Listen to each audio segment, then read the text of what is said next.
the dark.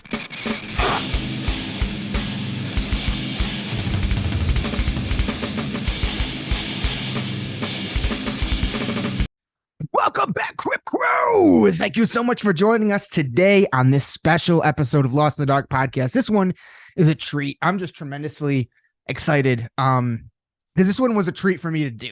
So whenever I get that, I get really excited to share it all with you because I know it'll be a treat for you too. Today, of course, we welcome back to the show.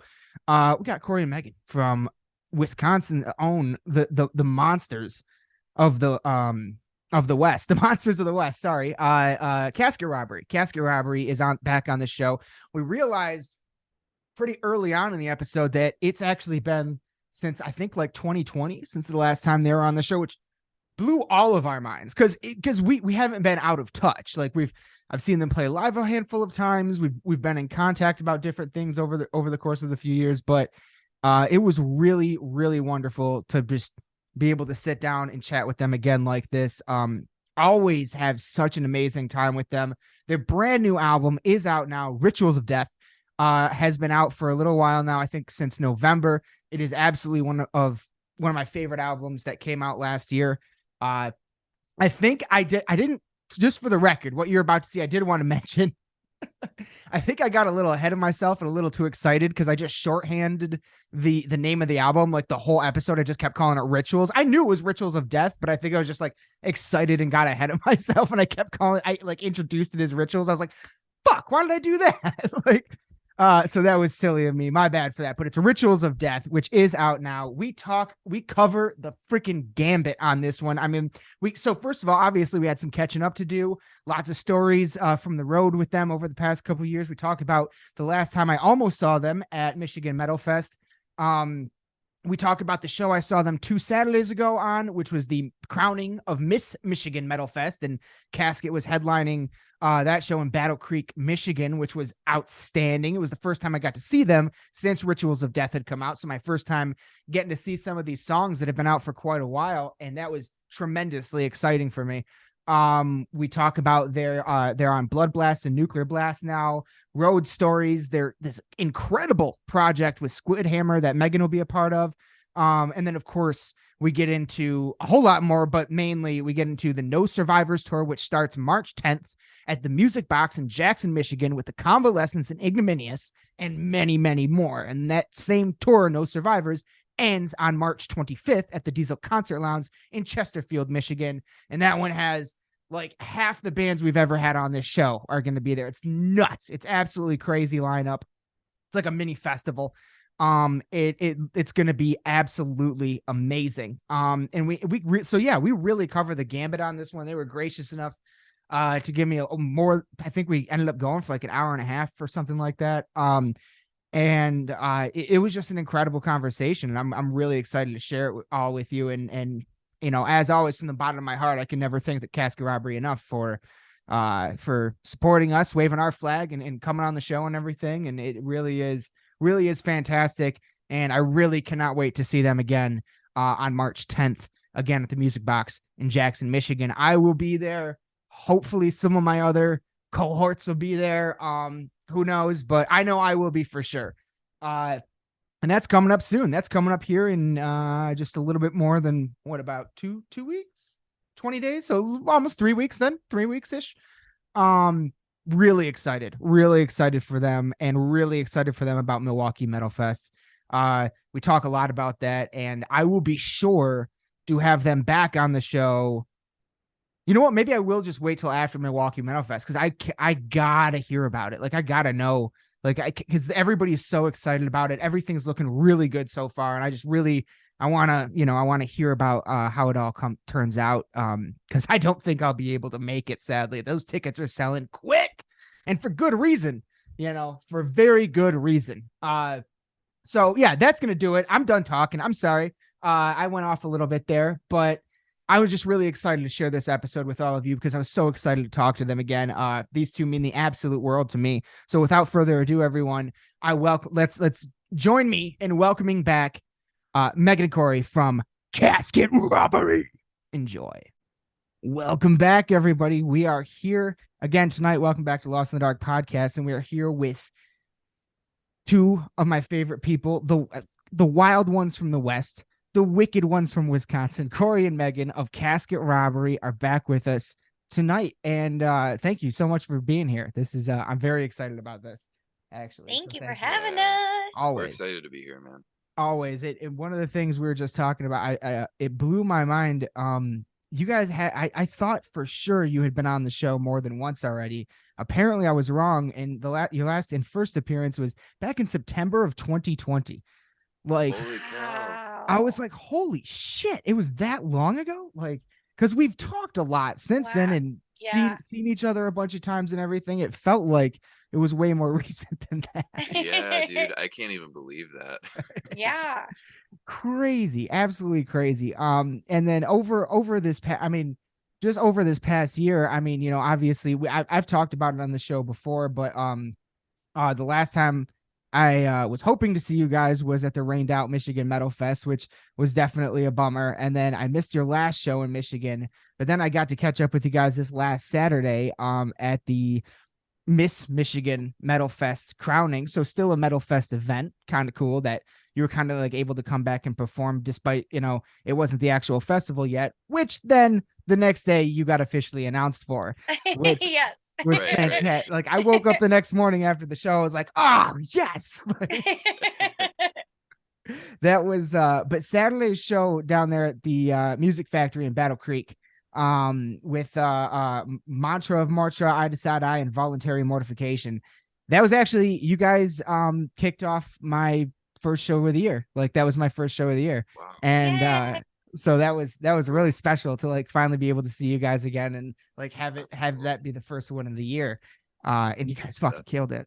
Thank Thanks, you. That was a really special show for us too. Oh, yeah? Just like, we were just so thankful that we were able to actually headline a show in Michigan, a state we're not from, and have so many people like there that came to see us, obviously, and support the whole event. But there was quite a few people that were really stoked to see us, and it just meant a lot. It was very cool. That is real. So that's the first show you've ever headlined in Michigan, then? No, we headlined. Wait, on the last tour with I know. Summoner Circle, I think we headlined at the Music We did Box. headline that night. Yeah. Oh, okay. Oh, okay. All right. Yeah. Right. I just did. I actually kind of just discovered them. They're really good. Summoner Circle.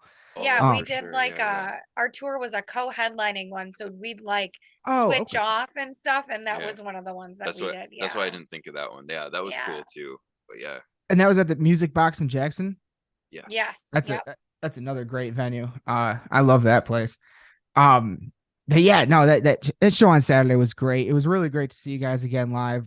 Especially after that. That was the other thing that blew my mind. We obviously have to talk about your brand new album that just came out, Rituals.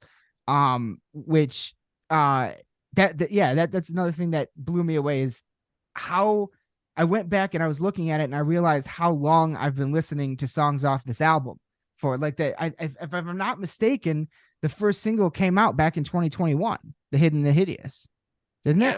Yes. Yeah. So it's been a couple years that I've been hearing some of these songs already, and I like didn't like kind of put all that together until earlier today. And so this album had to have been like how did it feel finally getting it out? Like, great. Yeah. So great. I still can't even, like, it's still crazy that it's out, because we have been fighting with this album for so long to get it ready to get out, and redoing things and re-recording things and all of that to get out. And even honestly, The Hidden, the Hideous wasn't supposed to be on that album. Really? We really wanted to do like a single, because we knew it had been so long since we released an album. So we wanted to get that out there, but it fits so well in that album. Yeah. And with everything that we were like, it's got to go in there with it. And we were recording anything and everything anyway. So it's kind of an interesting story too. So we didn't want to release an album until we were ready to tour. And obviously through the COVID and stuff, we couldn't tour. So, but we knew it was taking so long, and we wanted to give our fans something. So that's why we released Hideous. And then we realized we had the album recorded at that point, or really close to being finished. And we realized Hideous sounded better and was mixed really solid, like the way we wanted it. And it actually sounded a little bit better than the album. So we went back and redid a lot of stuff. Oh, wow. Oh, wow. So that the song that was originally intended to be a single not Yep. only ended up on the album, but kind of informed how the rest of the album ended up sounding. Right. Yeah. We were like, oh crap, like this went really well. People love it. It sounds great. We got to step up the rest of the album to match that quality. Like there's no way we could have released the album the way it was. Okay. With having just done the Hideous. So that made us step up our game. And we worked really hard, man. We went through a lot to get this album out. It was a labor of love, but we're so stoked how it turned out. It was worth it. Oh God, yeah. I mean, it was just, and that was one of the things about Saturday. It was just really exciting for me to finally get to see some of those songs live. I've been listening to them on on YouTube and on iTunes and stuff for a couple years at this point with some of them, and it was really like, especially I'm just such a giant fan of the track Bone Mother. Like, I just think that's an amazing song. Like, it blows me away every time I hear it. And to see that live and everything was special. That was special after everything. Like, yeah, I was standing there watching it like, man, I can't believe I'm seeing this right now. This is really good. Like, it was a really cool experience. That show was a great show in general. I'm glad you guys had such a positive experience with it, especially, it's a Michigan Metal Fest thing. Last time you tried to be there, it got rained out, but you still came back for this kind of side event that they do. I think that's really cool. So yeah, it was really awesome. But in terms, back to the rituals, where, like, so when did you guys start recording this album? Let me think. I kind of lost track of time in there because we started doing it in probably 2020, right? Okay. Yeah. All right. Yeah. Which is funny because even some of the songs, two in particular, one for sure, we were playing live on our tour. Our last tour we did. It's been changed since, but it's been changed since. Get it here. But yeah, that has been so long. Yeah. I really lost all those years. Yeah, it gets a little fuzzy in there because we had a lot of, like, obviously, like, personal stuff that was just tough to get through in those years too. So we fought hard through to get the album done and kind of just deal with everything else. But I think it's 2020 we were really, like, I think we had it finished and mixed in that time period somewhere, and then it was like somewhere in 2021 when we released Hideous where we were like, oh shoot, we got to step it up, and then we took the rest of 2021 oh, okay, all right, something like that. I don't know, my memory is really bad, so and of course, like, outside of being restricted because of pandemic, outside of that, up to that and after that, you guys have been, it seems like you've been pretty much playing shows and touring almost constantly. Like, right, yeah, you've really been going on a whole lot of stuff over the past few years. Yeah, it's been awesome. The two of the tracks specifically that I did want to ask about, kind of because I just love it. It's something that just kind of came about in more recent years in metal. I feel like when I was younger, first getting into metal, nobody was ever featured on anybody else's albums.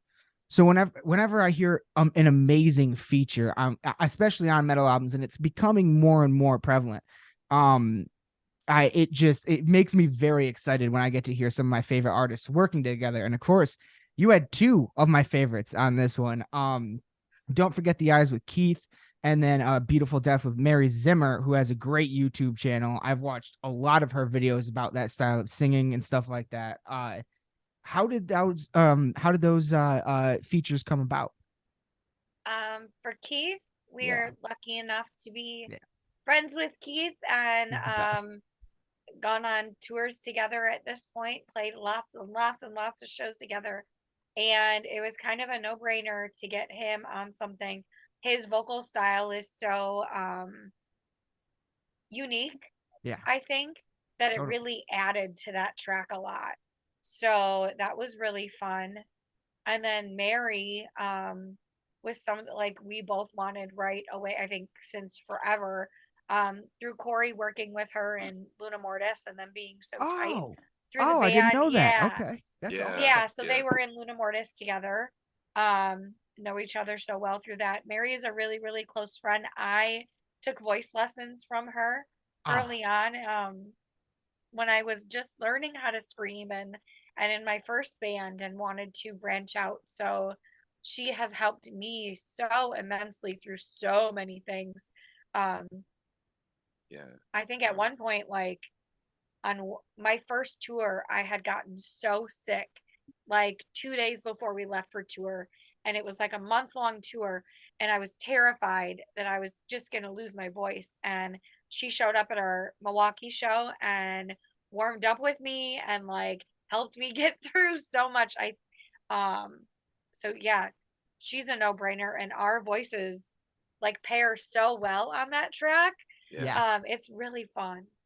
That Yeah, we both of the Keith and Mary, we big shout outs to both of them. They've helped us a lot. Like they're very nice and kind to us, and they're always giving us shout outs and stuff too. Yep. So it's Yep. just really been cool to have them on our tracks. Keith is a great guy. I've never met Mary, but I wasn't aware that there. I figured I was wondering. I was like, I wonder if she ever gave Megan like voice lessons or something. Like I was like, how do they know each other? Like that's awesome. That is and yeah, no, I think not only for Mary, but I also think the uniqueness of Keith's voice matched really well with your voice as well on that track on Don't Forget Yeah. the Eyes. It's I mean, that's definitely up there with one of my favorite tracks on the album. And I thought, yeah, but I thought both of those features were like, I mean, Keith, I was like, okay, I know how they know Keith because I know them because of Keith. So that's where that comes from. But yeah, seeing Mary on the track, I'm not very like aware of her past, like what bands she's been in or anything like that. I just kind of know her as a voice coach on YouTube, more or less. But a great one. And so I didn't know all that. That's really sweet. Hell yeah. But also now on top of all that, now besides having to go back and kind of like look at it again after Hidden and Hideous came out, was there any sense of like kind of like waiting to put it out until like you felt the time was right? Because Oh I know you guys Yeah. recently got added on Blood Blast and Nuclear Blast. God, that's a tongue twister. Blood Blast, Nuclear Blast.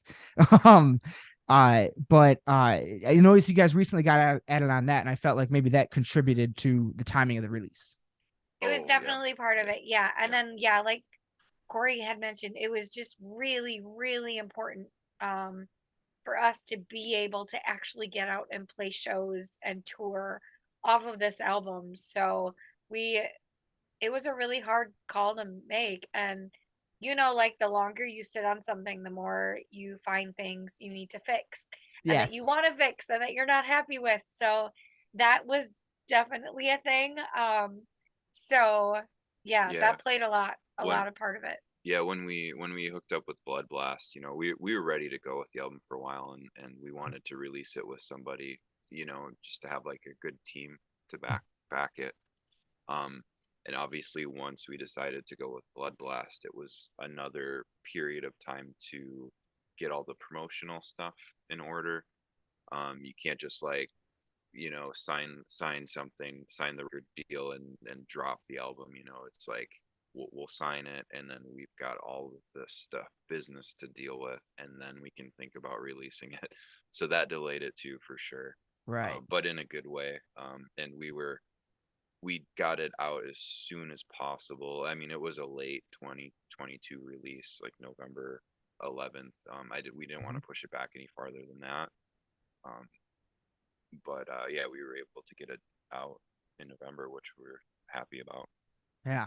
Yeah. And it looks like, at least through the views on YouTube, it's doing pretty damn well. Right? Yeah. It's really doing well for you. And I'm very happy to see that.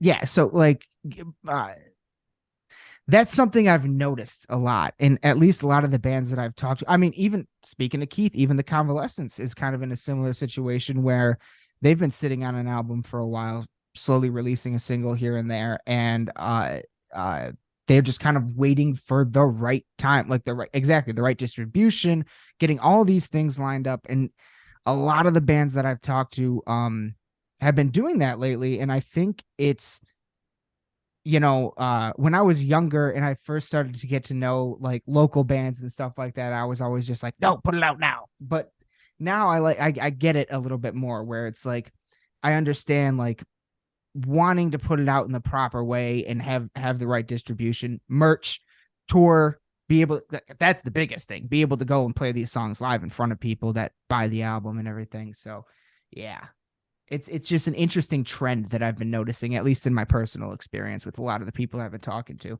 I think it's a really smart move. At the end of the day, it turns out to be a better move.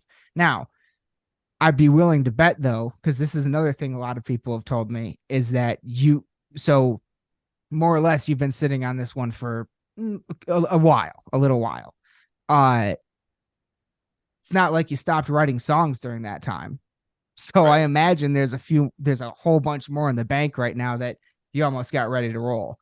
Like, Yes. Yeah. That was the cool thing too about all of that, was like just taking, we deliberately took a little bit of a breather to get our stuff, all the way we needed it to with the album. We figured out a lot of cool things for recording. We recorded this all ourselves with our guitar player. Really? Yeah. So that was another thing too, is like just the luxury. It's also almost like tormenting, because you have unlimited amount of time that you don't have to pay for technically. Yeah. To test this guitar, swap this cable, swap this cable. We literally tested like 4 different guitar cables to see which one sounded better for the guitar tracks. Like shooting out cables, which the sound is so minute, no one would ever know a difference, but it really does make a difference. Yes. Yeah. But yeah, we tracked this all ourselves, so we really were able to like figure out I guess the winning ingredients on how to do it. So now we're ready to go on the next stuff, and Troy and I have been writing a lot of he actually just sent me a song that we wrote. He put some drums too, like some program drums, just for a template. He sent that a couple days ago. I don't even think Megan's heard it yet. I gotta send it to her. It's so cool. It's really creepy. But yeah, we're stoked on the new stuff. We're glad that this album is out, and we're so proud of it.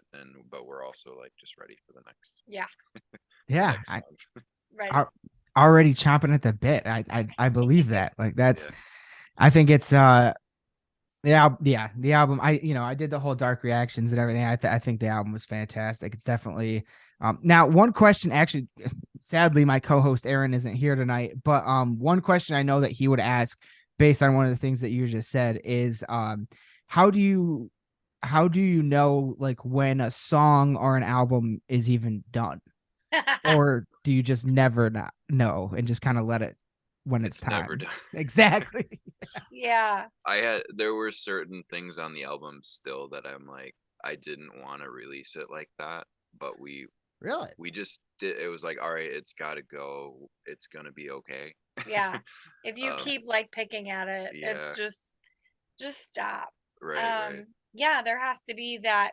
It's really hard to not be biased on like listening to like we're just so close to this album at this point that it got really difficult to be like, all right, we're here, this is it, we're gonna go with this, we're done. And that is to us, again, I'll say that's one of the drawbacks of recording it all yourself. Like we only answer to each other, so it can be like a never ending thing. But the one cool thing we do is once we feel like the tracks are good, we'll send it to someone else outside of the band to mix and master it, just to get our heads out of it. You know what I mean? There's a point where you gotta let it have someone else have a touch into it that's not involved in your band. Sure. And I think that's a really important thing, like with producers, Right. And things like that. It's really beneficial to have that kind of stuff. So was this whole thing mixed and mastered by one person or one studio or whatever? Yeah, who did that? Yeah, we had Christian Donaldson do it, from Cryptopsy. Oh, and all yeah, right. I know he did some of the Convalescence previous albums, Yeah. maybe one or two of them or something. And he was a blessing, because we started working with him, and he got it right away. It was like I literally just sent him the tracks. I'm like, dude, make it heavy. And like he sent back a test mix. I'm like, okay, sick, all right, you got it. He's wonderful. And then we just tweaked it a little bit. Whereas, you know, sometimes you get into scenarios where it's a little more challenging to get where you need to be. But Yeah. Christian really vibes with us, so that's really awesome.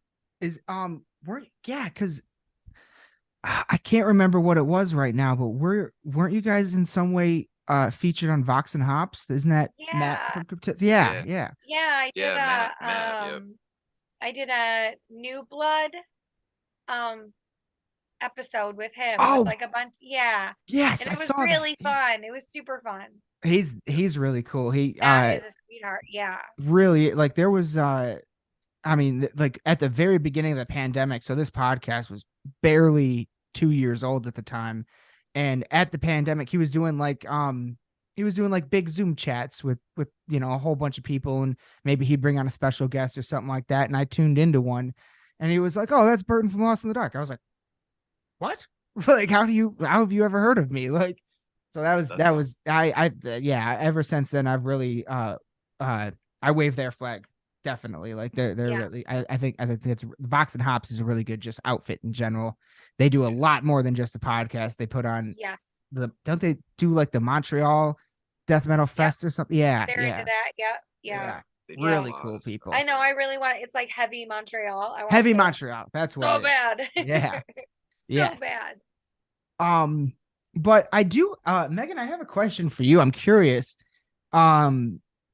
Because I just did this reaction video recently for Squid Hammer, a new Squid Hammer song. And in doing that reaction video and the research for it, I realized what it was. Like, it's like an album, a Squid Hammer album essentially, but it's different, featuring different vocalists from around Wisconsin, because they're from Wisconsin as well. And it's just kind of like a local spotlight kind of compilation. And I saw your track hasn't been released yet, but I saw your name on the list. I was wondering how that came about, because I think that's one of the I've always wanted someone to do like something like that for Michigan. So like I think that's one of the coolest things. I was like, wow, what a really cool concept. So I was wondering, like, what about that? The Squid Hammer, Erica and Jake especially are really, really close with us. So yeah, I think Jake messaged me a while back. I think right when it was at its like initial concept of this, and asked if it'd be something that I'm interested in. And I said, yeah. And then I know Erica had jumped on a little bit after that at that point. So now it's like this huge meshing of Wisconsin vocalists throughout all of it. And so I'm really honored to be asked to do this. And yeah, I'm looking forward to our track. So have you recorded it yet? I have not. She actually right. just sent me lyrics and stuff probably about a week and a half ago. So I love that it's kind of, you know, it's a kind of like it's not a concept album, but it's like an outside concept in that sense. And they said, I think I read that they said that they plan on releasing like a track a month up to the album release. And I just thought it was a really great idea. Like, I was like, how come more people aren't doing this for, like, this is a great thing to do for a local scene. And I mean, it sounds like from everything I can gather about Madison and Wisconsin in general, there's a great local scene there. So there is throughout Wisconsin, there's a really great local scene. And it's cool because at least when I first started, it seemed to be like kind of separate, like south and north. We didn't really oh, all mesh a whole lot. okay. And in recent years, it's been really cool to see like all of Wisconsin really, all of us are kind of playing more shows together, getting really tight with each other. So that's been really cool. They've got a lot of really cool vocalists on that. They're doing most of that completely DIY. Ah, So that's been giving them a ton of experience. I mean, I saw Jake post about like asking for feedback from the video and stuff so that they can take that feedback and like make things better, which I thought was really cool. So they're doing a really cool thing. And yeah, I'm looking forward to my track. I'm definitely looking forward to hearing it. Like as soon as I saw your name on that list, I was like, oh, that's gonna be a good one. Like, Yeah, because I love Squid Hammer. I think they're a really good band. they are. It's really cool. We played a show with them a few months back, and someone had commented that night, like, what was it? I think they alluded to me being Corpse Grinder and Erica being Randy Bly, and I was like, fuck yeah. So we took that and ran with No, it. that's fantastic.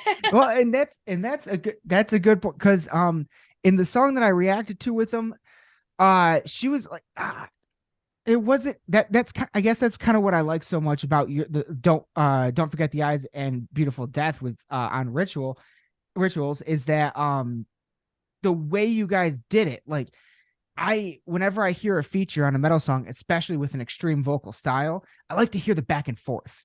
Yeah, Like almost like rappers in a way where they just kind of yeah, like trade lines instead of like, oh, we're just, we'll have a Lamb of God song with a Corpse Grinder verse in the middle. I want to hear Randy yeah, and Corpse Grinder go back and forth. You know what I mean? yeah. Or Like, like, here's your little bridge. Do that. right, right. Come in for the last chorus. I don't know. Yes.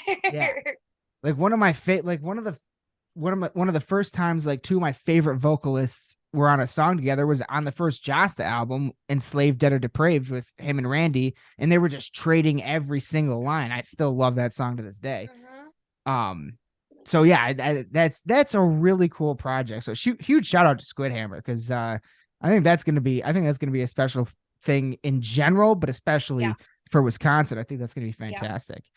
Um, so since again, it's been 2020, almost like 2.5 years since we talked last on the show.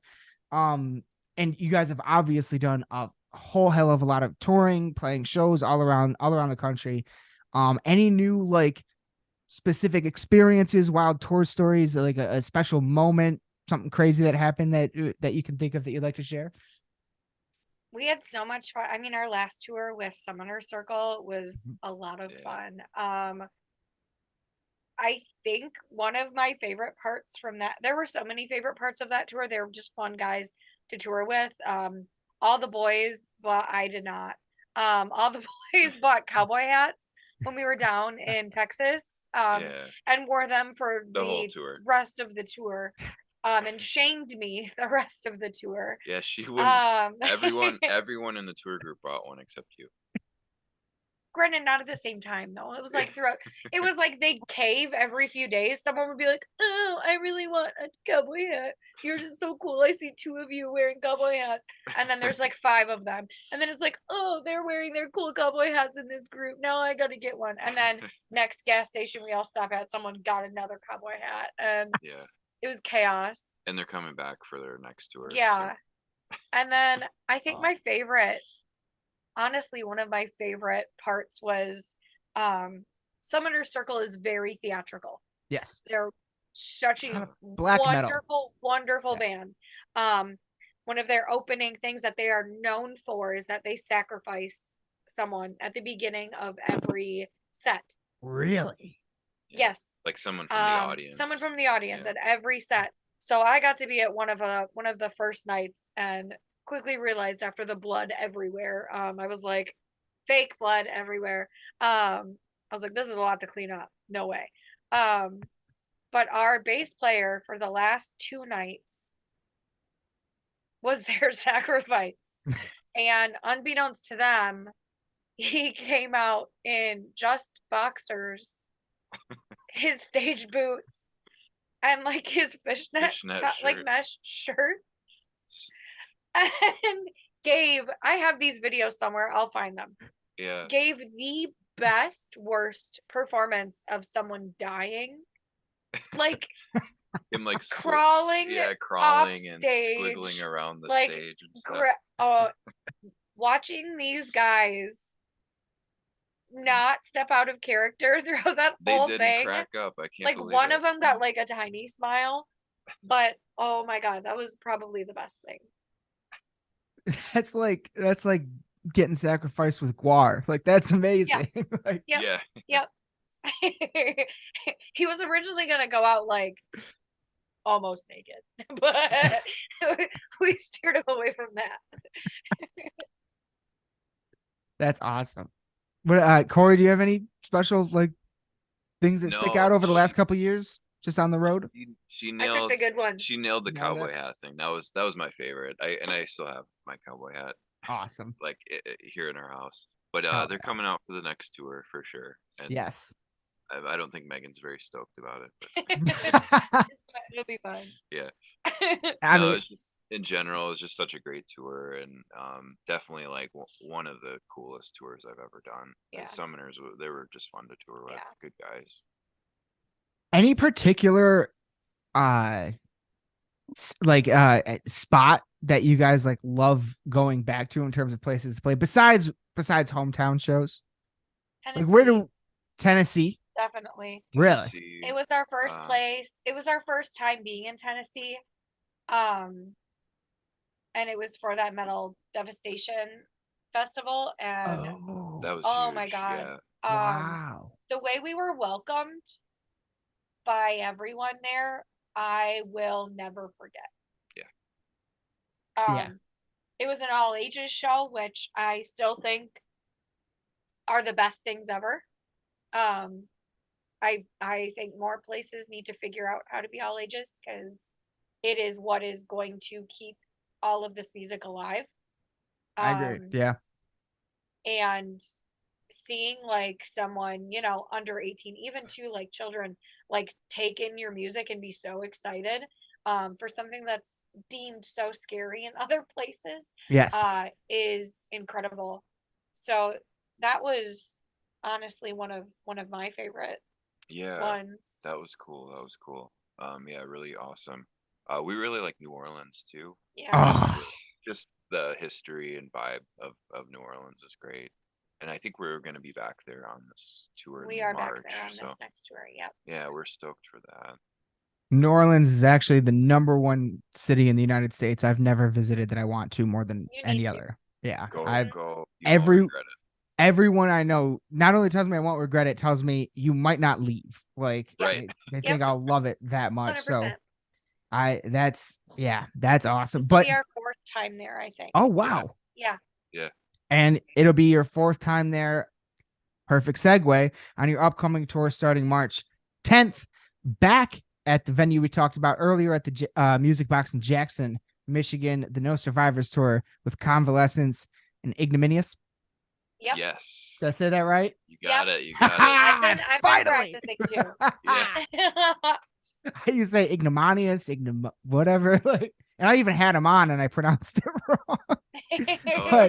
But they're like, no, it's okay. We understand. But no, they're great guys. That's a really good band. I saw them once. I think I've seen them once now. Obviously, Convalescence a bunch of times. But the really amazing thing about this No Survivors tour to me, besides the fact that it begins and ends in Michigan, which is just really exciting for me, the every single night, it's you three every night, but then every night is like 5 to 10 other great local acts from most of the areas, some of them even from outside of the areas. Like I know at the Diesel Concert Lounge, when the tour ends on the 25th, Living Dead Girl will be there. They're from like Toronto.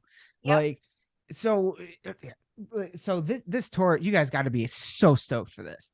Yeah. Like, it's fun. We have missed hanging out with the convalescents and touring with them. Even like those were some of our best tours, just hanging.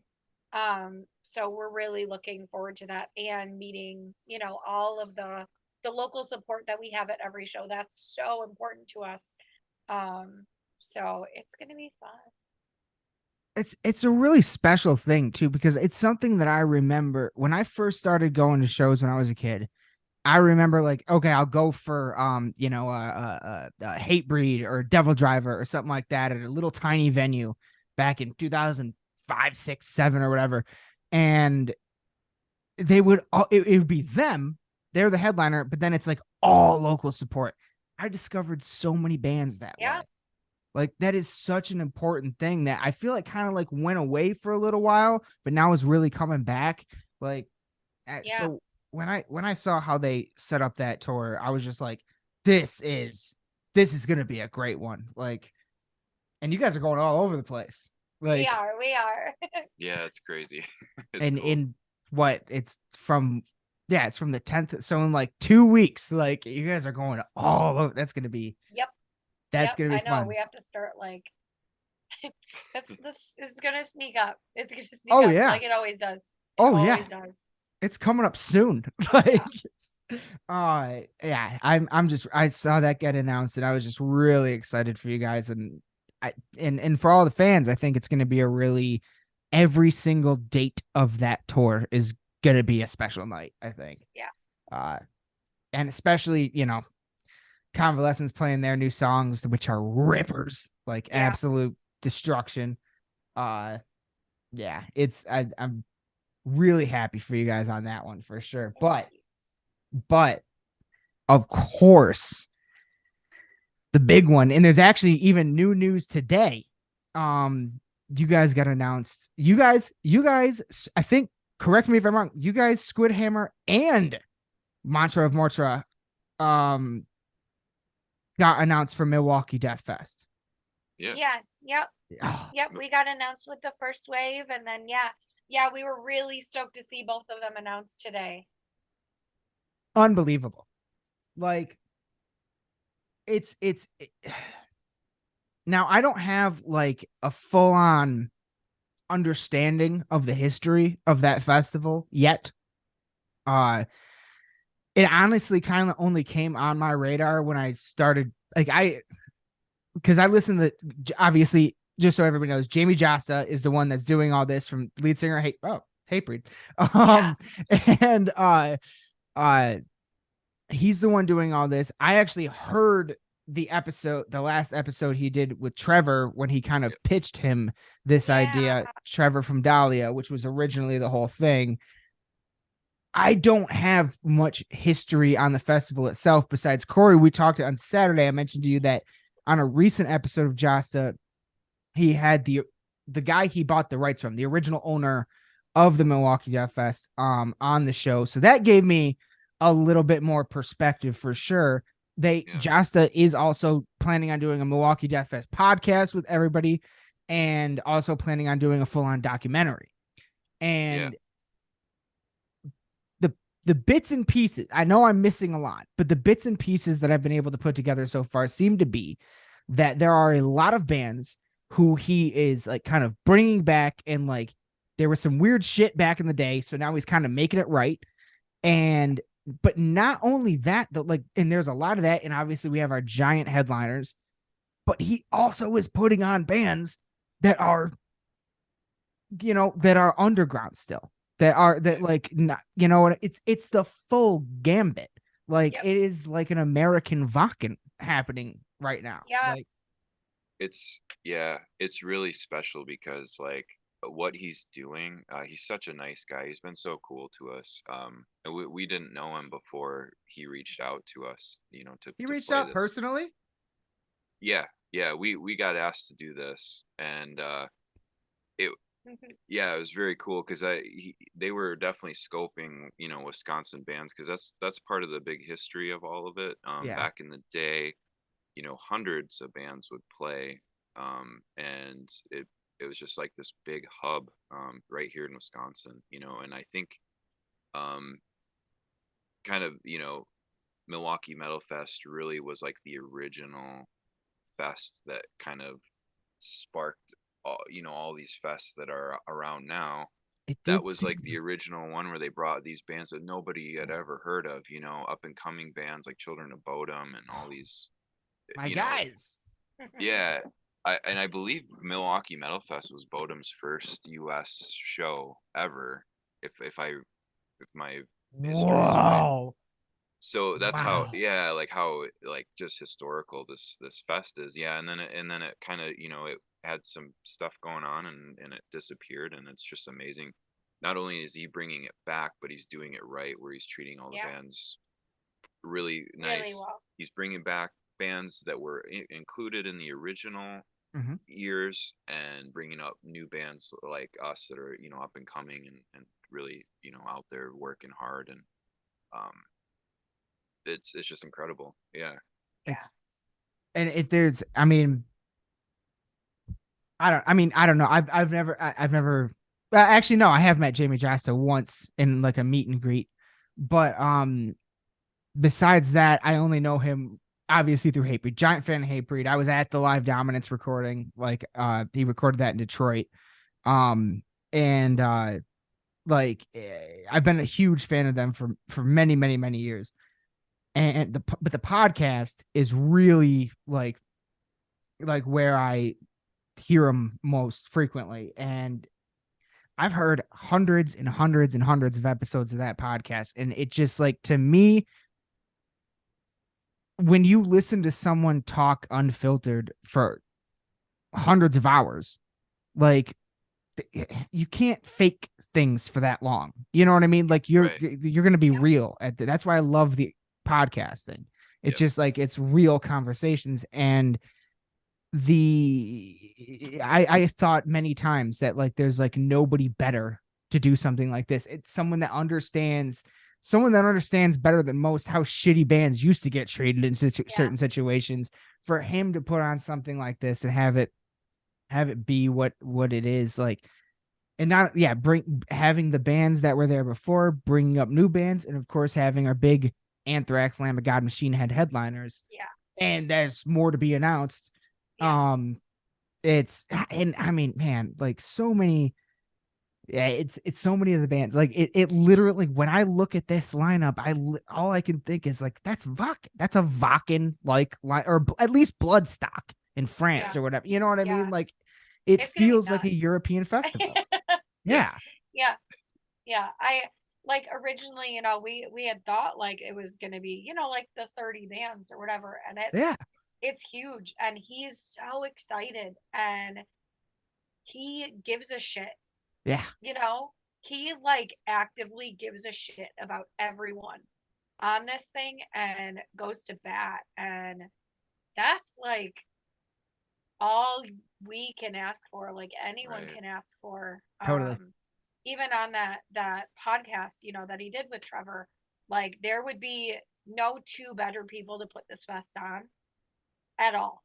Agreed. That give a shit about the scene, and like the underground scene, and all the up and coming, and the future of this music than them.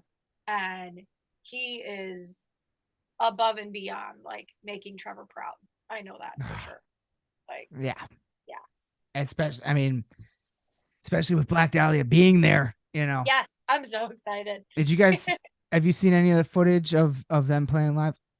Yeah, They I would have sound killed to great. be at that show. They Like, said, would have killed. it's sold out from under me. I was trying to go, but Yeah, they sound really good. Like, they they do. still sound great. And Yeah, it that is a big hill to climb, and I feel Yeah. like they're climbing it, and they're doing a good job. So, like, I mean, they're in terms of not just the Detroit scene, but the Michigan metal scene in general, they are the godfathers. You know what I Yep. mean? Like, they Yep. are. So it's yeah, that was a big one for sure. That was the biggest one for me personally since Alexi. But yeah, that because I saw Dahlia, open for bands. I saw them open for Hatebreed back in like 2006 or something, when Nocturnal had just come out. Like, Yeah. Actually, no. The first time, funny story. The first time I ever saw Dahlia, they got opened for by Austrian Death Machine, and it was Dahlia, and then it was Children of Bodom. First time I ever saw Bodom too. Yeah, that's cool. It was at a venue in Pontiac, Michigan that no longer even exists, but called Clutch Cargoes. But it's not a good day to be a bad guy. What's up, metalheads? This is Wayne and Michelle, and we are from the Michigan UFO Sightings and Paranormal Encounters podcast, and you are listening to Burton and Aaron on the Lost in the Dark podcast. Raise your horns. Hello, my friends. My name is Burton, and I am the host of the Michigan metal podcast, Lost in the Dark podcast. And I would like to introduce you to an all-new, all-paranormal podcast called Follow the Reaper, where I examine all true first or second-hand listener-submitted paranormal or unexplainable encounters of any kind. So if you or anyone you know has a story that they would like to share or have shared on the show, please reach out to us on social media or Gmail at Follow the Reaper Podcast. I would love to hear from you. And of course, please enjoy this episode of Lost in the Dark.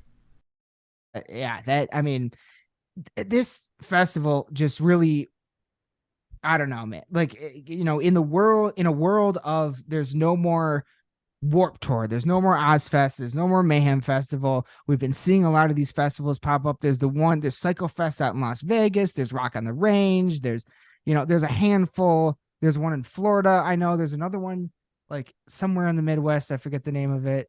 There's the one Convalescence played in Ohio, and like the Mansfield Reformatory or something like maybe Summit Fest. Something like that. Like it was at like some haunted place. Yeah. That I want to go to one day just because it's haunted. But there's a lot of these festivals popping up, and it's really great. But this one really, like, I don't know. There's something about it that feels a lot different. Yeah. And it feels like it's a really good thing for everyone in general. As Jamie Joss always says, high tide raises all ships. So yeah. That's amazing. Yeah. Yeah. It's so true. So true. It is. We literally say like that to like we all rise together. Like yes. That's what it is. And we've said that for ever, but it's so important. I think it's gonna be like a pretty historical thing, I agree. Yeah. And we're just floored and honored to be a part of it. Like it's nuts.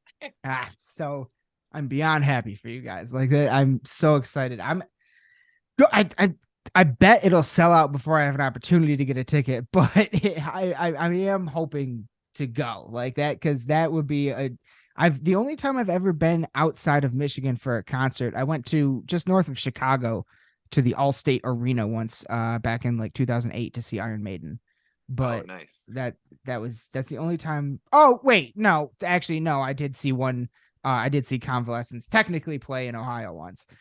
But it was like during a film shoot, so it wasn't a full-on concert.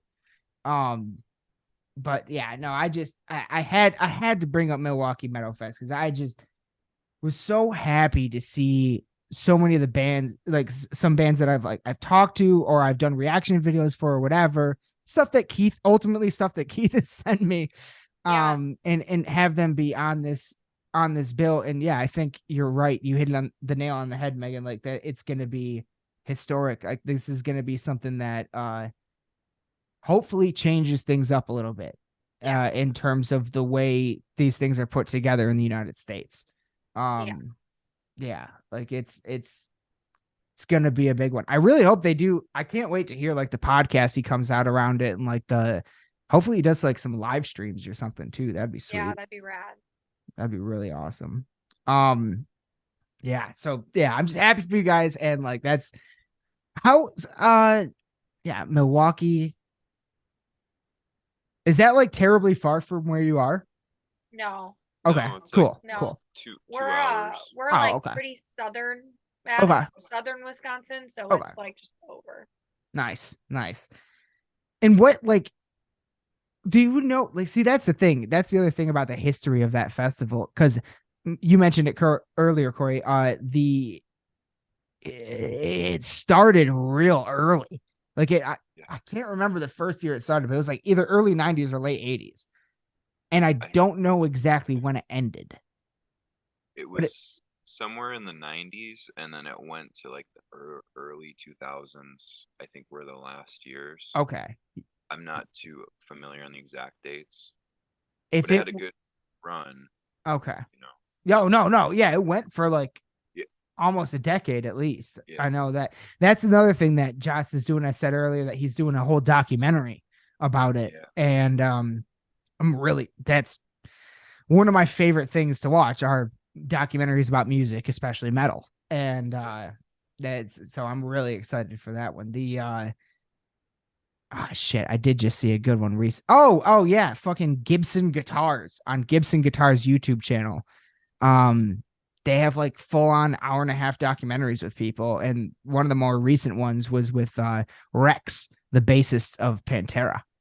Nice. And that was a really cool doc. I love that shit.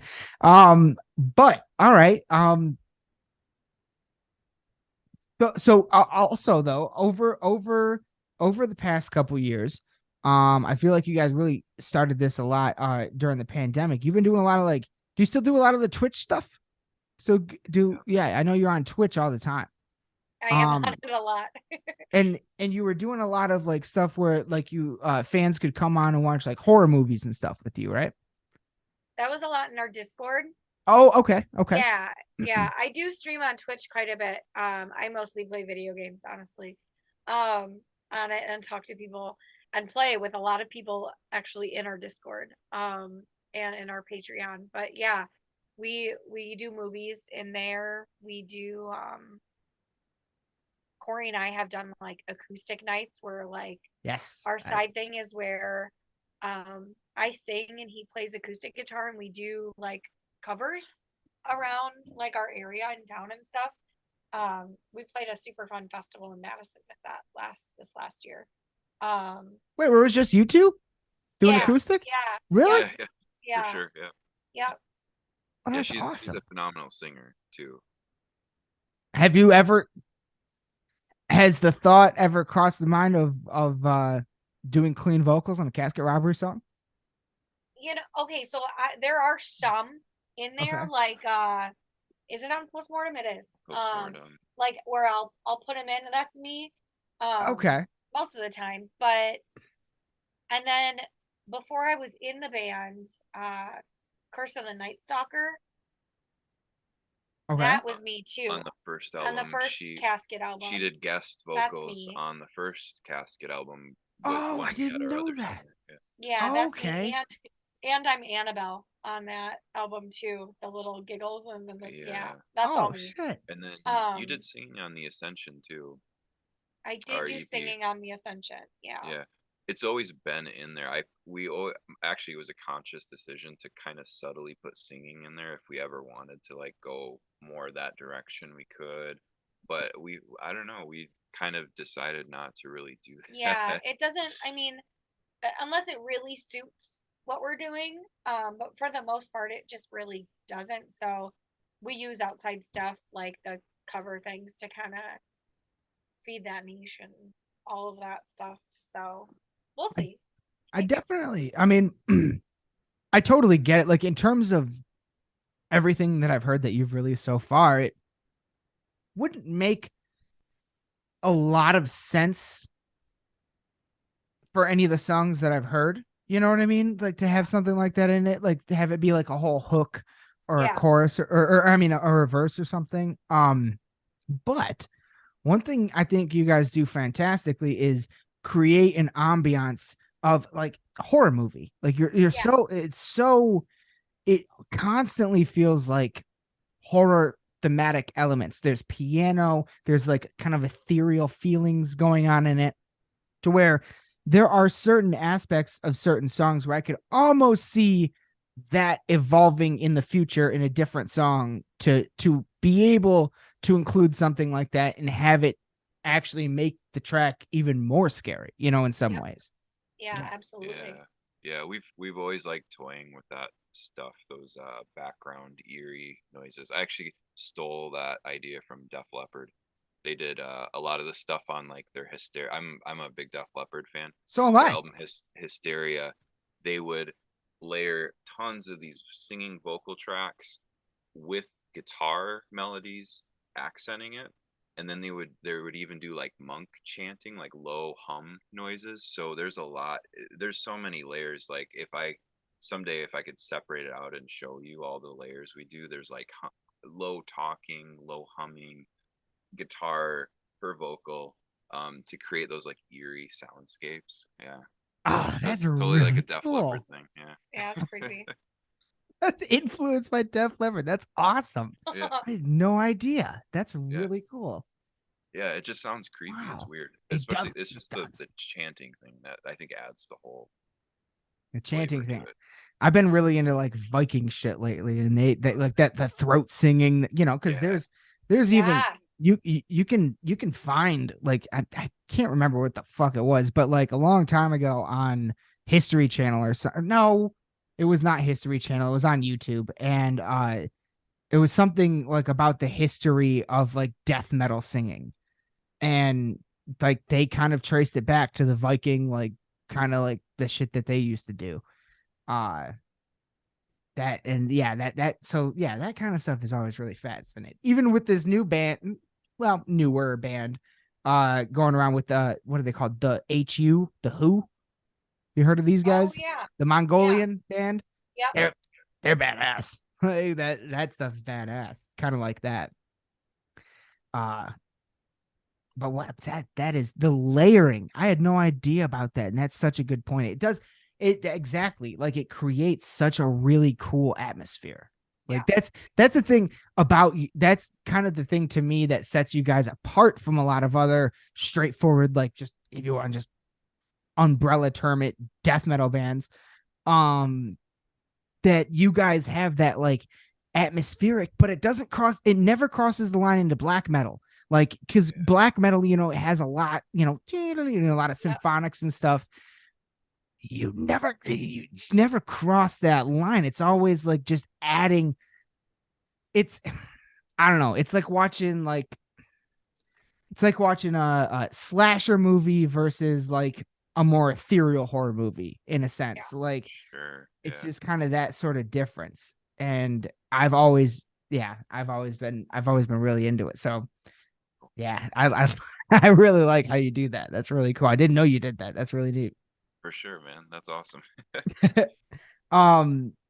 So all right. So any I know that you guys do like sometimes do watch like horror movies and stuff like that with fans and everything. Were there any horror movies in the last like year or so that came out that really like sparked your interest? Or like monster movies or anything? We like Black Friday was kind of cool with Bruce Yeah. Campbell. Oh, that was good. Yeah. Yeah, that was kind of like a fun one. Yeah. We bought that on VHS actually. They did like a limited run of VHS tapes. Really? Oh, that's awesome. So and I collect VHS, so Megan got that for me. That was really cool. But that was probably already a few years ago by this point. Was it? I don't know. Yeah, it's kind of hard. I think it was last year that it came out. I think it was, yeah. Or they now it's like the year before last year.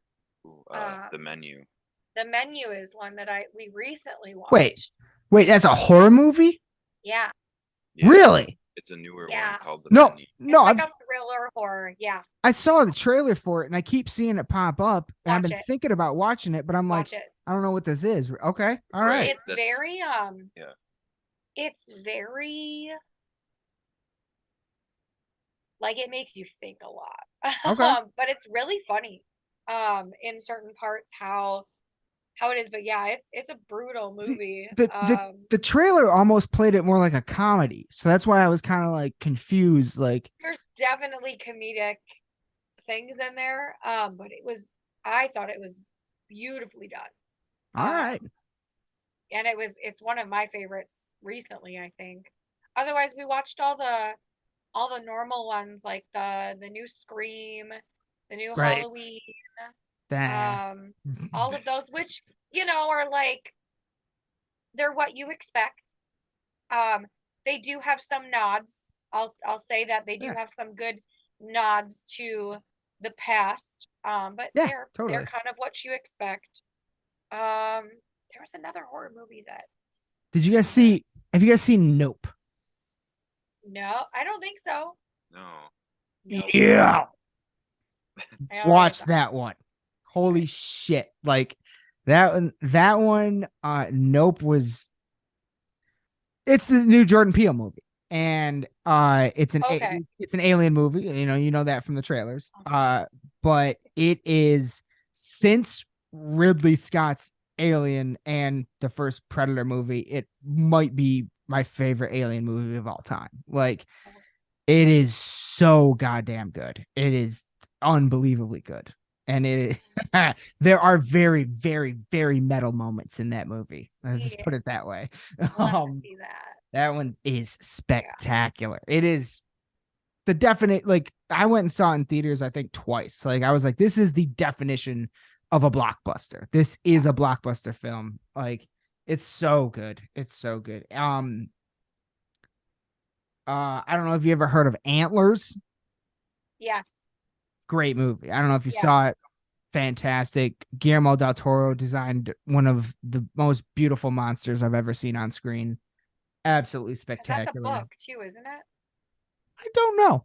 I've been honestly reading a lot more horror lately. Really? Yeah, a lot. A lot. Like, what are you super into? You know, a lot of the books that I read have actually like inspire me for songs. Sure. So there's Don't Forget the Eyes was actually inspired by Hex by Timothy. Oh shit. Starts with a no.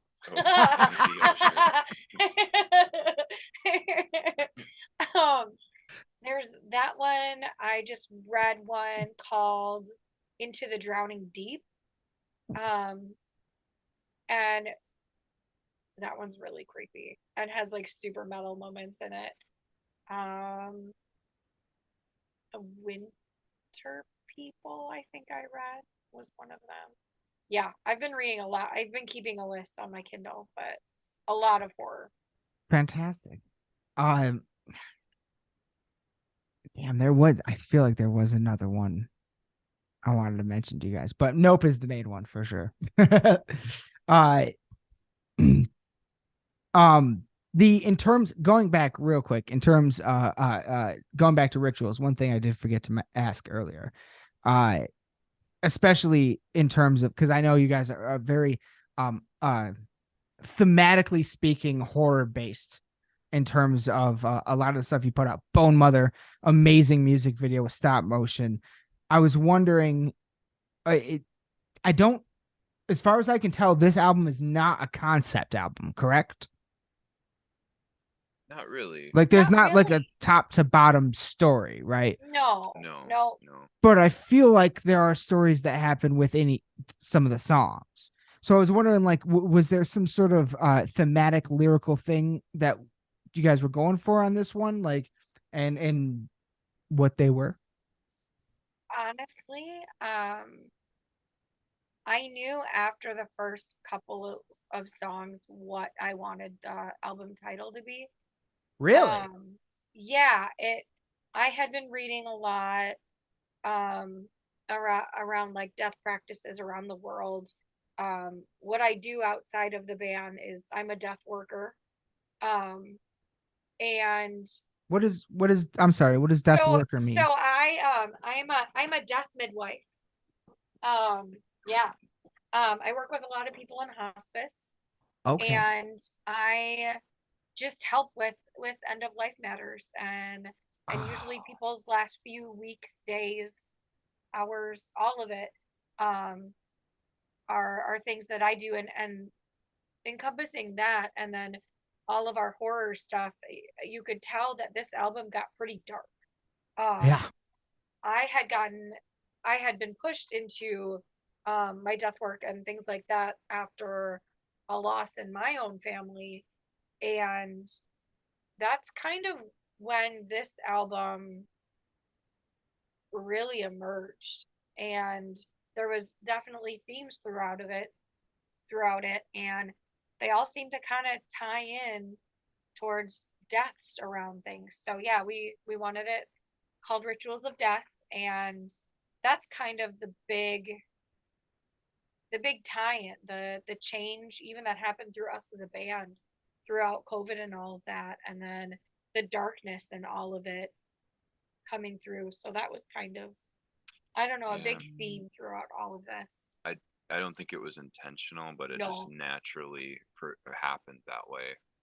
Just based off of what she said and like the world and all of that, it just really like all of our being and soul and everything just went into that album, and it just was a dark album.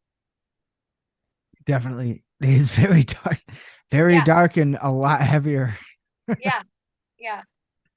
There is a feeling, at least for me, there is a feeling that you get when you start this album where it's the kind of feeling where it's like, it's an album where once you start it, you don't stop till the end. Like you just kind of listen to it all the way through. Every time I've started it, I've listened to the end, and because it creates an atmosphere, like it really does kind of like give you a feeling the whole time of, yeah, like kind of there's an intensity to it, but there's also like this underlying like pitch black darkness that's just like, it feels evil in some ways. Not that, like it's the feeling. And that's a cool thing for us metalheads. We love that. So it really I don't know if that was a goal you were setting out for or not, but it does accomplish that for sure, at least for me. Totally. Cool. We like all the hearing way that through because it's just nice to that seems to be the people that really love this album totally get that vibe from it. It's just totally about a vibe, and that's all we really, I think, pushed for, is just to have a vibe. And then it just came out to be that naturally, I guess. And I'll tell you what, I'm not gonna lie, you also, I do feel like, and again, this just a few, now granted, for everybody watching this right now, this episode will come out in a few days later or whatever, but just last Saturday when I saw you guys live playing some of these songs for the first time, for me seeing them for the first time, I felt like you did a really great job at creating that feeling live.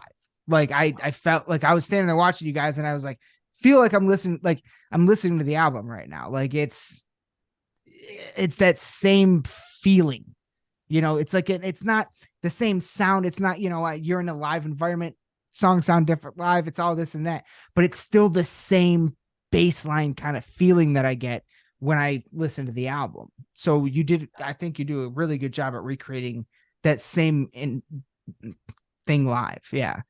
Cool.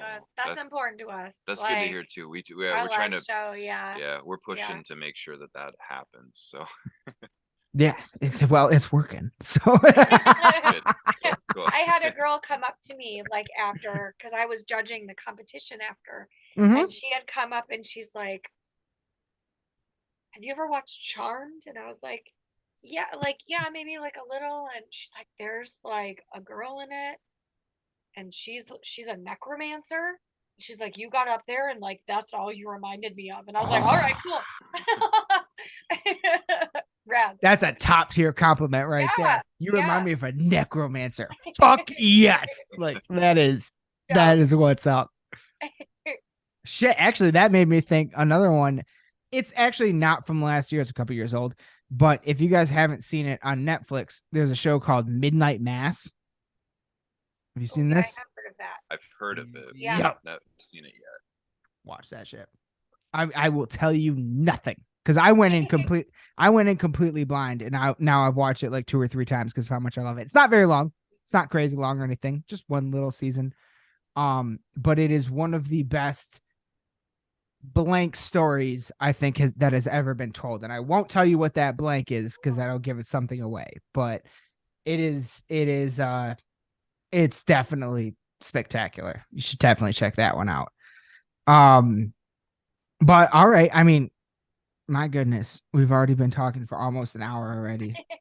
Believe it or not, it does not feel like that. I guess a couple real quick questions. Megan, I know you did a lot. You do a lot of like handmade merch. Really cool stuff, by the way. Like I really love it. Is that something like how kind of like I don't think I asked you this last time, but like how did that come about where you're doing handmade merch, and is that something that you intend on continuing to do? Yeah, I mean, I think it just came about because it tied in with our brand and all of that, and I kind of have fun doing it. Nice. So yeah, that's probably always going to be a thing that we do as long as I want to do it. Right. Yeah, that's the thing. Yeah. But yeah, it's been really fun, and it also like I don't know, we really pride ourselves on like the merch that we offer and stuff, and how much we put into thought of everything. Yes. So I really love that it just kind of, solidifies like our branding and our table and stuff, and just that creepy homemade stuff that I make. Is fun. The coffin nails always go really well. Oh, Coffin nail that's so necklace. cool. And then we just started doing candles. Yeah. Those go Oh, really great. all right. Yeah, we sold out of them the other night. And for anybody out there who's wondering, their coffee is fantastic. Oh, thank you. Coffee is great. Yeah, we love it. both Aaron and I think, bought bags of that because he bought some. He's like, dude, you got to try this coffee, Casket Robbery coffee. I was like, all right.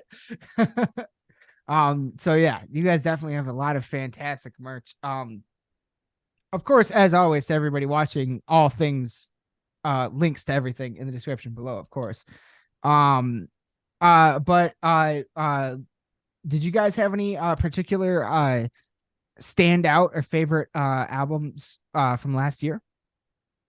Yeah, we actually been talking about that a little bit. Yeah. I really, really loved Allegiance album. Oh my God. Yeah. So much. Like before, when Riley was the vocalist, he is also in the Monster Factory with me.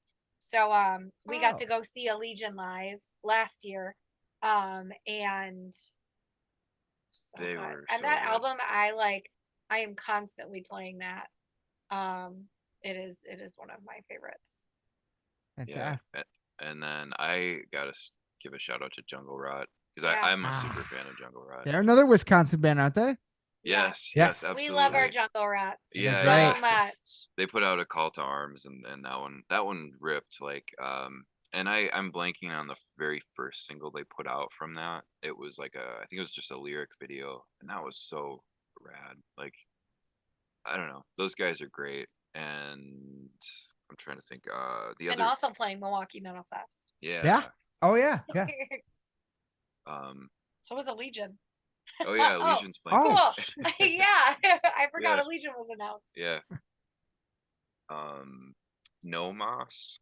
They're from, I believe, like Washington D.C. area. Okay. Yeah, maybe it is DC. Yeah, they're like kind of like a grind band. They put out an album as well. What was that called? Consumed and I Repent. And yeah, just cool stuff. Yeah. Decapitated. Great. Been in prison, obviously. Fantastic. I love Venom Prison. Yes. Yeah. Yeah. They're great. Yeah. All right. Any fucking super anticipated albums for this upcoming year? Honestly, this is a hard question for me too. Well, Cattle Decap just announced. That's was it the other day? That's like the 2 big days one. ago, maybe they just announced their stuff. I'm looking forward to that one. Yeah, that's they put out like the track listing, the album cover, the announcement released like a couple of weeks ago because somebody leaked it, and they're like, "All right, somebody leaked it, so we'll put it out." But actually, and again, everybody, by the time you're seeing this, it'll already be out. But I did just see today that on Thursday of this week, so that would be the 16th, they're gonna put out their first single. Rad. So we will have a new Cattle Decapitation song to listen to in 2 days. So that's pretty fucking exciting. And I think that, so they just released artwork for it. It was like the Petra. The like cordyceps, like creepy monster from The Last of Us. Yeah. Oh yeah. Yeah. I didn't even think about that. Yeah. Oh man. Yeah, that's very excited for that for sure. Because when I went and saw him, I saw him back in November with Amon Amarth and Obituary and all of them, and they were selling like at the merch booth, they were selling like laminates, like a normal concert laminate, but the laminate was signed, and if you bought it, it gives you either a free download or a free physical copy of the album once it's released. Rad. So it's basically a pre-order. That's really cool. Cool little pre-order. That's super cool. I thought it was one of the coolest things ever. I was I've never steal that. That's a cool totally idea. I think every band should steal that. That's a great idea. If I can get a signed laminate and then it has something connected later in time, come on.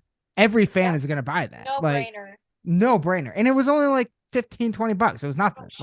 It was fantastic. So so that I've been really excited for that. Death Atlas is one of the best albums in the last 10 years. Like it's unbelievable. So really excited. And they did play a new song that night. But when you hear a new song live for the first time, it's kind of like hard to remember and like all that, So but yeah, they're and they think they just announced a big tour or something. I don't know. I'm sure if they haven't, I'm sure they will. Everybody's so confusing because so many damn bands are announcing so many tours right now. It's insane. It's insane. Just today, Chelsea Grin and Carnifex announced a new one. And I was like, you just did that in Europe with Convalescence. Right. Yeah. But all right. Really, I've kind of burned through I guess another question. This is definitely typically whenever I ask this to a vocalist, they don't have too much to say, but do either of you have I don't know, like a holy grail, like piece of gear, like a microphone, a guitar, an amp, a pedal, something? What's your holy grail piece of gear? I'll go first. Actually, well, it's tough. Yeah, there's probably more than one in there. Yeah, because you're a guitarist, so I understand. I'll throw a weird one out there. For recording, okay, we use this would be a two-part. For recording, we use this. It's a DI box where we get like direct tracks from the guitar. It's called a Countryman DI. Okay. There's something about that.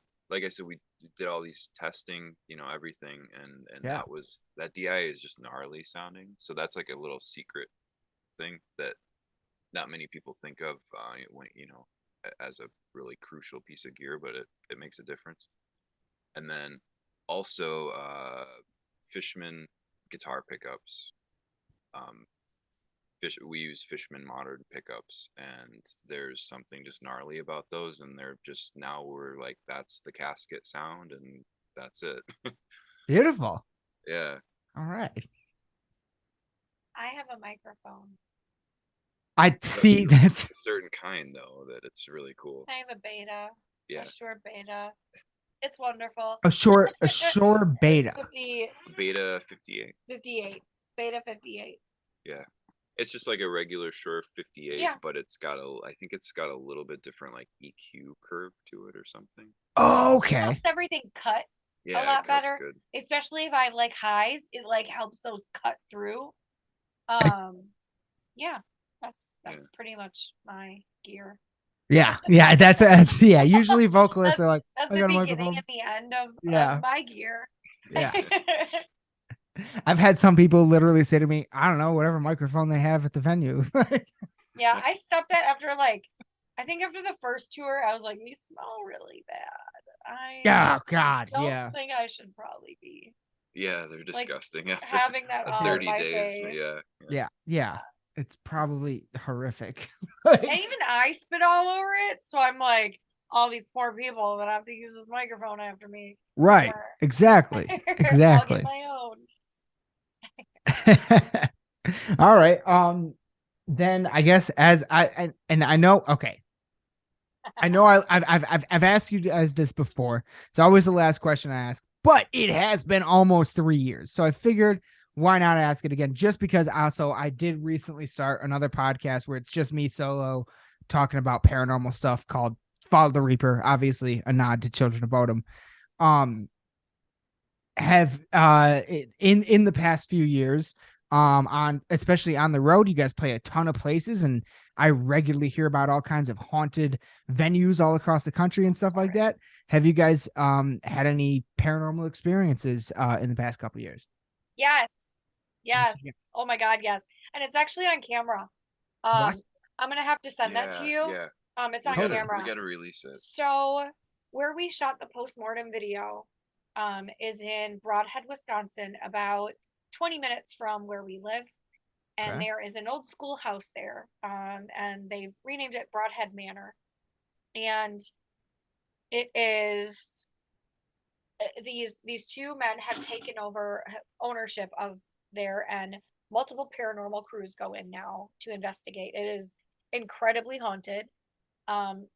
We became really fast friends with the owners, and they're wonderful and adore us, and we adore them. And they invited us out for a paranormal investigation one night with a crew that was coming, that was really excited about showing us all of the equipment and stuff. And we fell in love with them too. Their Paranormal Exposures, by the way, is their company. But I was doing in one of the more haunted rooms, I was doing scrying one night with them, and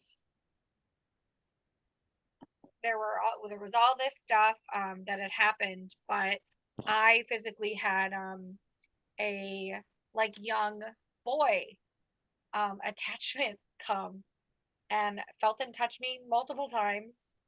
He would do things on command, like light up certain lights. We had a string of lights behind us, like a trip light wire. We had little, like, they call them cat balls on the table. Yeah, we had, and he'd light on command. We would say light up the specific light, and only that one would light up. Yeah. It was so crazy, dude. We had like mediums on like, because she was broadcasting on their channel to Facebook Live, and there were mediums that were watching, and they're telling like the story, like this.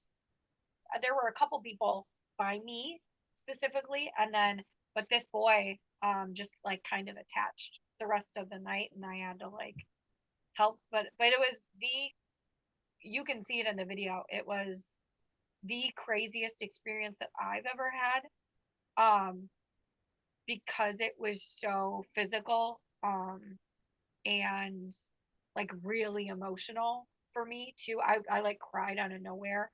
Even as I was scrying, weird things were happening because we were just doing like intuitive like writing through scrying mirrors. Sure. And the things that I came up with on that thing that were happening around us, it was nuts. So that place is really haunted. But not like any bad things either, but I will forever remember that. I always bring him stuff whenever we go there now. Yeah, we still hang and out like there toys. a lot. Yeah.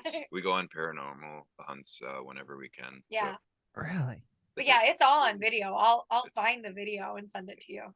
Definitely. Yeah. You guys should post that on your YouTube. Like that's Yeah. Dude, I have all this footage on GoPro from our last tour and all those paranormal things and all of these shows, and I need to get a minute to dig through it and post it.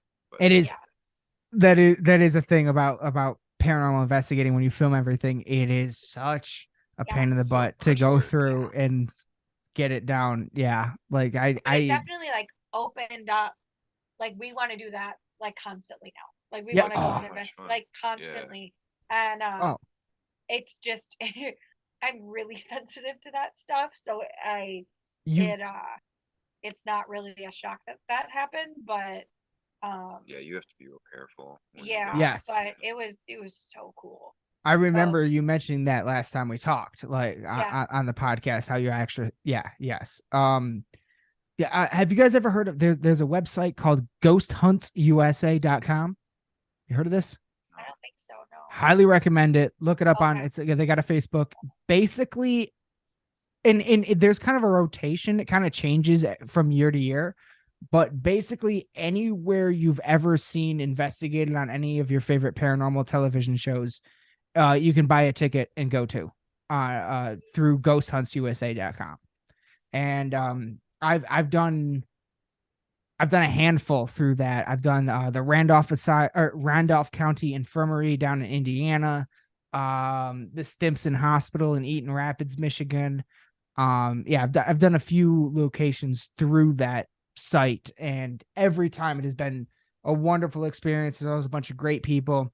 You know, you pay a ticket, it's like $150, but it's from like, you know, anywhere from 6 to 8 p.m. till like 4 a.m. or literally 10 a.m. and they feed you, they give you equipment that if you can't bring any of your, if you don't have any of your own, they have some there. There's always a paranormal team there to like that is putting on the tour. They give you a tour of the grounds and then they just let you go. And you can just go anywhere you want, whenever you want, and just do whatever you want.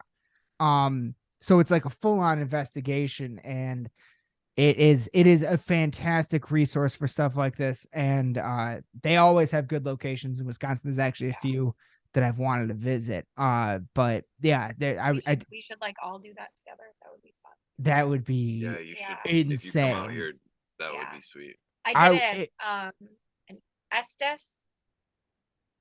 Estes, Wisconsin? too. No, I did while we were there. What was it? Oh, an Estes method. Estes method. Yeah, I did one of those too that night, where like they blindfolded me and I had those, and that was crazy too. I don't know if that one's on camera, but that one was pretty nuts. And were they using a spirit box? Yeah. Yep. Yeah. See, and that's the thing. Like when it comes to the spirit box alone, I was always kind of like hesitant about it. But since I've been starting to see people do the Estes method where they are blindfolded, earmuffed, they can't hear shit.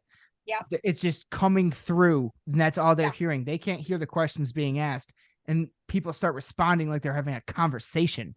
That's exactly what happened. It was nuts. Unbelievable. I felt like I was under for like 5 minutes tops. They like pushed the limit of what I could be. I was under for like 18 minutes, and they didn't want to go more than 15 because it was like my first time. And it can get weird. I got out of it and my pupils were just like,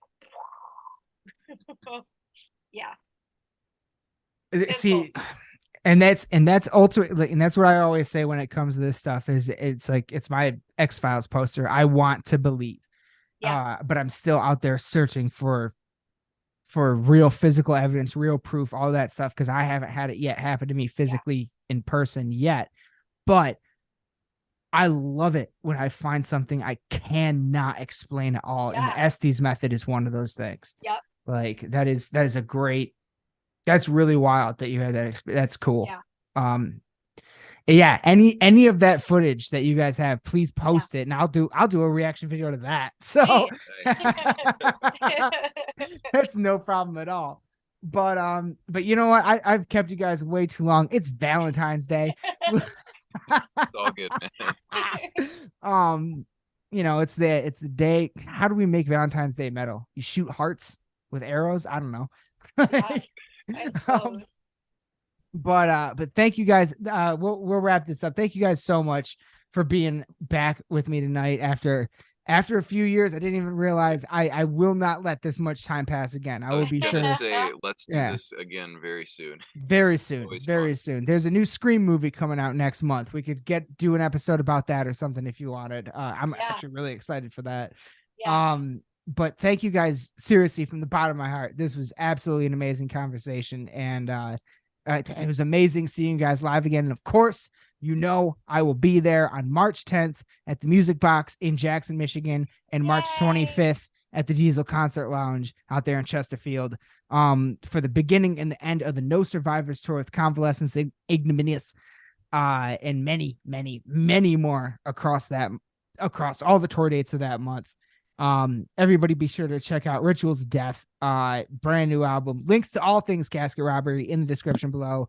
And seriously, thank you, Megan and Cory. You guys are always welcome on this show anytime you want, and we'll definitely not let this much time pass before we do it again. For sure. Yes, yeah. Absolutely. Thank you guys. Thank you, man. Fucking horns up, man. Horns up, everyone. This was a great one. So thank you all. Yep, Thanks, man. What did I tell you? I mean, come on. Did we not cover the gambit? Like, I was so happy to get to be able to actually get into so many of these topics with these two.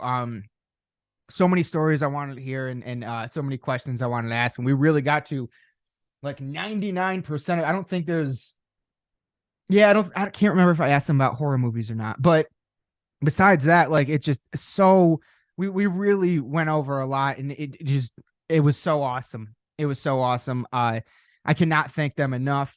For being gracious enough with their time to really like go over all this stuff with me. And what's crazy to me, this is kind of one of the only ones, because back at the beginning, like we had, like, of course we had Bogwraith and Recorruptor and stuff like that on the show back when we were audio only, back before we went to video, and back before the pandemic. Back when we first started, those were the first two bands we had on. And in fairness, Aaron, of course, was the drummer in Bogwraith. And when we started getting bands on, when we started being on video and all that stuff, I quickly learned and realized that when you have someone on for the first time that you've never met in person, and you're doing a video chat like this from who knows across the country, you know, there's ice to be broken. You know what I mean? There's ice, you know, you don't know these people. It's weird seeing them on camera for the first time. Like, there's ice that needs to be broken, but then you break that ice. You do that first episode, you get out there, you go see them live a few times, you see them at the shows, you have them back on the show, and now all of a sudden you're just friends having a cool heavy metal conversation, nerding out about all the shit that we love.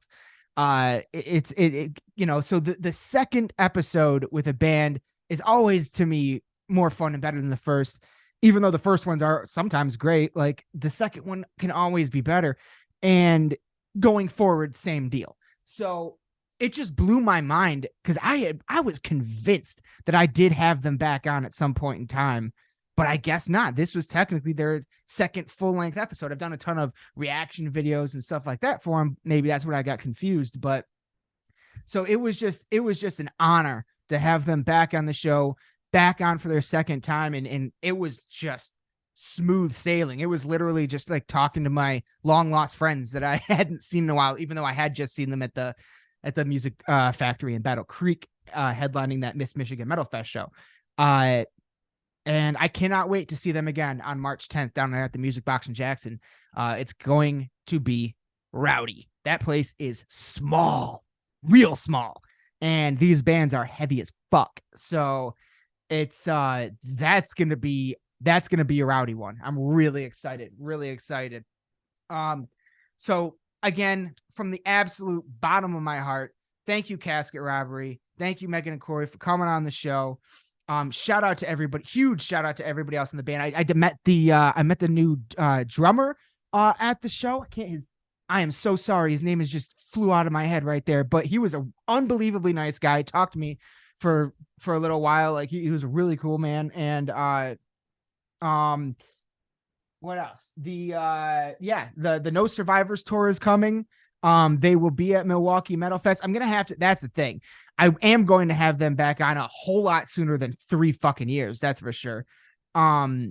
I'm gonna try to have them back on after Milwaukee Metal Fest, because I want to hear about the No Survivors tour, and I really, really want to hear from a band that is going to be playing Milwaukee Metal Fest, because that is one of the biggest shows I've ever seen happen in this country since I've been going to shows. So that one's going to be absolutely insane. So I'm definitely gonna have them back on. very, very soon. Within the next few months is what I'm going to aim for.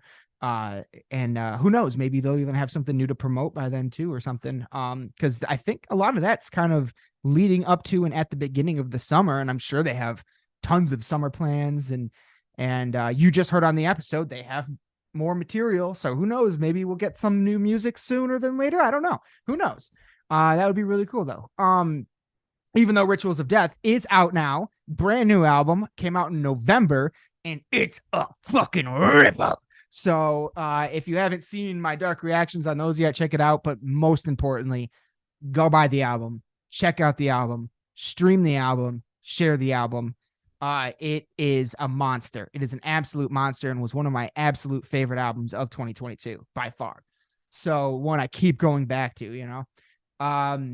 So, you know, there was a lot that we got to talk about, and this was just an amazing episode. So thank you so much, Casket Robbery. And I can't wait to see you guys again on March 10th. Destroy the music box. Destroy it. Just massacre. It's going to be awesome. So that's going to do it for this episode of Lost in the Dark podcast, my friends. Thank you all so much for joining me and Casket Robbery on this one. From the bottom of my heart, you all mean the world to me. My name's Burton, and that's going to do it. Raise your fucking hands and heads to some casket motherfucking robbery. See y'all soon. Love you to death. Good night.